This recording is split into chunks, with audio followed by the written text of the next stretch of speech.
Hi hello welcome back to my channel. അപ്പോൾ ഇന്ന് നമുക്ക് അധികം മസാലകളൊന്നും ചേർക്കാത്ത നല്ല സിമ്പിളായിട്ടുള്ള ഒരു ബീഫിൻ്റെ കറി റെസിപ്പി കണ്ടാലോ. നല്ല ടേസ്റ്റ് ആയിട്ട് നമുക്ക് എളുപ്പത്തിൽ ഉണ്ടാക്കിയെടുക്കാൻ വേണ്ടി പറ്റുന്ന നല്ല അടിപൊളി ഒരു ബീഫ് കറി റെസിപ്പി കേട്ടോ. അപ്പോൾ എല്ലാവരും ഇതുപോലെ ട്രൈ ചെയ്ത് നോക്കുക. ഇഷ്ടമല്ലേക്കാൻ സബ്സ്ക്രൈബ് ചെയ്യാൻ ഷെയർ ചെയ്യാൻ കമൻറ്റിനൊന്നും മറക്കരുത്. നമുക്ക് വീട്ടിലോട്ട് പോകാം. അപ്പം നമുക്കിത് ആദ്യം തന്നെ ഒരു മിക്സിയുടെ ജാറിലേക്ക് 100 ഗ്രാം കുഞ്ഞുള്ളി ഇതുപോലെ ഒന്ന് തൊലിയൊക്കെ ഒന്ന് കളഞ്ഞിട്ട് ഇതിലേക്ക് ഇട്ട് കൊടുക്കാം കേട്ടോ. അപ്പോൾ ഏകദേശം ഒരു അര കപ്പ് കുഞ്ഞുള്ളി ഉണ്ടാവട്ടെ ഇത്. ഇനി നമുക്കിതൊന്ന് ക്രഷ് ചെയ്തിട്ടെടുക്കാം. അപ്പോൾ നന്നായിട്ട് അരച്ചെടുക്കണ്ട, ചെറുതായിട്ട് ഇതുപോലെ ഒന്ന് ക്രഷ് ചെയ്തിട്ട് എടുത്താൽ മതി കേട്ടോ. നന്നായിട്ട് അരഞ്ഞു പോകാതെ നോക്കാം.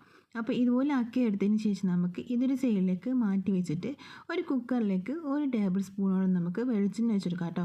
അപ്പോൾ നിങ്ങൾക്ക് ഓയിൽ ഉണ്ടാക്കണമെന്നുണ്ടെങ്കിൽ ഓയിൽ ഉണ്ടാക്കാം. അപ്പോൾ ഈ ഒരു കറി വെളിച്ചെണ്ണയിലാണെങ്കിൽ നല്ല ടേസ്റ്റ് ഉണ്ടാവേ. അപ്പോൾ ഞാനിപ്പോൾ ഇതിലേക്ക് 1 ടേബിൾ സ്പൂണോളം വെളിച്ചെണ്ണയും കൂടി ഒഴിച്ച് കൊടുത്തിട്ടുണ്ട്. അപ്പോൾ എണ്ണ ചൂടായി വന്ന ആ ഒരു സമയത്ത് നമുക്കിതിലേക്ക് ഒരു 1/4 ടീസ്പൂണോളം ചെറിയ ജീരകം ഇട്ട് കൊടുക്കുക. അതിൻ്റെ കൂട്ടത്തിൽ നമുക്ക് 1/2 ടീസ്പൂണും ജിഞ്ചക്കാൽ പേസ്റ്റ് ഇട്ട് കൊടുക്കുക.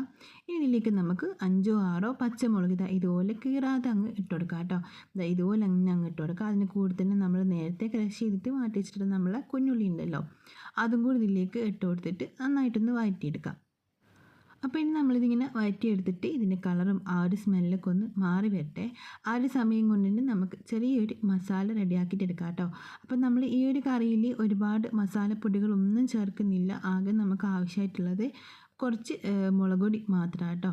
അപ്പോൾ ഞാനിപ്പോൾ ഇതൊരു മിക്സിയുടെ ജാറിലേക്ക് ചെറിയൊരു പീസ് ഇഞ്ചി ഇട്ട് കൊടുക്കുന്നുണ്ട്. ഇനി ഇതിലേക്ക് നമുക്കിത് 5 6 വെളുത്തുള്ളിയും കൂടി ഇട്ട് കൊടുക്കാം. അതിൻ്റെ കൂടെ തന്നെ 1.5 ടീസ്പൂണോളം കാശ്മീരി ചില്ലി പൗഡറും കൂടി ഇട്ട് കൊടുക്കാം കേട്ടോ. അപ്പോൾ ഇനി നമുക്ക് ഇതിലേക്ക് ആവശ്യമായിട്ടുള്ളത് എന്തായാലും നിർബന്ധമായിട്ട് ഇട്ട് കൊടുക്കണം കേട്ടോ. ഇത് 1/2 ടീസ്പൂണോളം കടുക് ആട്ടോ ഇതിലേക്ക് ഇട്ട് കൊടുക്കുന്നത്. അതും കൂടി ഇതിലേക്ക് ഇട്ടതിന് ശേഷം നമുക്ക് വിനീഗർ ഒഴിച്ച് കൊടുക്കാം. 1 ടീസ്പൂണോളം വിനീഗറും കൂടി നമുക്ക് ഇതിലേക്ക് ഒഴിച്ച് കൊടുക്കാം. അപ്പോൾ നമ്മളിതിലേക്ക് തക്കാളി ഒന്നും ചേർക്കുന്നില്ല. വിനീഗറും കൂടി ചേർത്തിട്ട് ഇതുപോലെ ഒന്ന് അരച്ചെടുത്തിട്ട് ഇതൊരു സൈഡിലേക്ക് മാറ്റി വെക്കുന്നുണ്ട്. ഇപ്പോൾ ഈ ഒരു സമയം കൊണ്ട് നമ്മൾ സവാളയ്ക്ക് ഒന്ന് വഴന്ന് വന്നിട്ടുണ്ട്. ഈ ഒരു സമയത്ത് നമുക്കിതിലേക്ക് നമ്മൾ അരച്ച് വെച്ചിട്ടുള്ള ആ ഒരു മസാലയും കൂടി ഇതിലേക്ക് ചേർത്ത് കൊടുക്കാം. അപ്പോൾ നമ്മളിതാ ഒന്നും കൂടി നന്നായിട്ട് എല്ലാം കൂടി ഒന്ന് ഇളക്കിയെടുത്തിട്ടുണ്ട്. ഇനി ഇതിലേക്ക് നമ്മൾ നേരത്തെ അരച്ച് വെച്ചിട്ടുള്ള ആ ഒരു മസാലയും കൂടി ഇതിലേക്ക് ചേർത്ത് കൊടുത്തിട്ട് നമ്മൾ മിക്സിയുടെ ജാറിലേക്ക് നമുക്ക് 1/2 കപ്പോളം ചൂടുവെള്ളം കൂടി ഒഴിച്ച് കൊടുക്കാം കേട്ടോ. എന്നിട്ട് അതും കൂടി ഇതിലേക്ക് ഒഴിച്ച് കൊടുത്തിട്ട് ഒന്ന് നന്നായിട്ടൊന്ന് മിക്സ് ആക്കിയിട്ട് എടുക്കാം. അപ്പോൾ ഇതിൽ പച്ചവെള്ളത്തിനേക്കാളും നല്ലത് ചൂടുവെള്ളം കേട്ടോ നല്ല ഒഴിച്ച് കൊടുക്കാൻ. അപ്പോൾ ചൂടുവെള്ളം തന്നെ ഒഴിച്ച് കൊടുക്കാൻ വേണ്ടി ശ്രദ്ധിക്കുക. അപ്പോൾ നമ്മളിത് നന്നായിട്ട് എല്ലാം കൂടി മിക്സ് ആക്കി എടുത്തിട്ടുണ്ട്. ഇതിലേക്ക് നമുക്ക് 1/2 ടീസ്പൂൺ പഞ്ചസാരയും അതിന് കൂടുതൽ നമുക്ക് ഈ ഒരു കറിക്ക് ആവശ്യമായിട്ടുള്ള ഉപ്പും കൂടി ചേർത്ത് കൊടുക്കാം കേട്ടോ. എന്നിട്ട് വീണ്ടും നന്നായിട്ട് മിക്സ് ആക്കിയിട്ട് എടുക്കാം. അപ്പോൾ ഇതെല്ലാം കൂടി നമ്മൾ നന്നായിട്ട് മിക്സാക്കി എടുത്തിട്ടുണ്ട്. ഇനി നമുക്കിതിലേക്ക് കഴുകി വൃത്തിയാക്കി വെച്ചിട്ടുള്ള 1/2 കിലോ ബീഫ് ഇതിലേക്ക് ഇട്ട് കൊടുക്കാം കേട്ടോ. എന്നിട്ട് വീണ്ടും നന്നായിട്ട് ഒന്നും കൂടി ഒന്ന് മിക്സാക്കി എടുത്തിട്ട് നമുക്കിത് അടച്ച് വെച്ചിട്ട് നന്നായിട്ടൊന്ന് വേവിച്ചിട്ടെടുക്കാം. ഇപ്പോൾ ഇതിലേക്ക് 1/2 കിലോ ബീഫ് ഇട്ട് കൊടുക്കുന്നുണ്ട്. ഇനി നന്നായിട്ടൊന്ന് ഇളക്കി കൊടുക്കുക. അപ്പോൾ ഈ ഒരു സമയത്തിന് നമുക്കിതിലേക്ക് കുറച്ച് മല്ലിയിലയോ അല്ലെങ്കിൽ കറിവേപ്പിലയോ ചേർത്ത് കൊടുക്കാം കേട്ടോ. അപ്പോൾ ഞാനിപ്പോൾ ഇതിലേക്ക് കുറച്ച് കറിവേപ്പിലയും കൂടിയും ചേർത്ത് കൊടുക്കുന്നുണ്ട്. എന്നിട്ട് വീണ്ടും നന്നായിട്ട് ഒന്നും കൂടി ഒന്ന് മിക്സാക്കി എടുത്തിട്ട് നമുക്കിത് അടച്ച് വെച്ചിട്ട് ബീഫ് നന്നായിട്ട് വേവിച്ചിട്ടെടുക്കാം കേട്ടോ.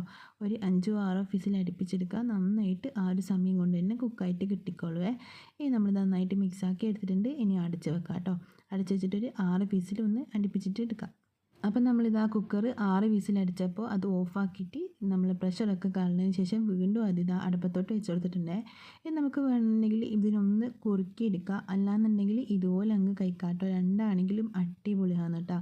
അപ്പോൾ നന്നായിട്ട് ഇതിപ്പോൾ വെന്തൊക്കെ വന്നിട്ടുണ്ട്. ഇനി നമുക്ക് ഫ്ലെയിം അങ്ങ് ഓഫാക്കി കൊടുത്തിട്ട് അടിപൊളിയായിട്ടുള്ള നമ്മളെ ബീഫ് കറി റെഡി ആയിട്ടുണ്ട്.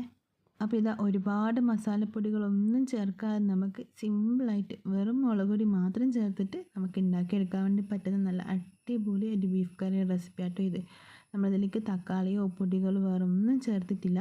അപ്പോൾ ഇതുപോലെ ട്രൈ ചെയ്ത് നോക്കാൻ ഇഷ്ടമുള്ള ആൾക്കാരുണ്ടെങ്കിൽ ഒന്ന് ട്രൈ ചെയ്ത് നോക്കാം കേട്ടോ.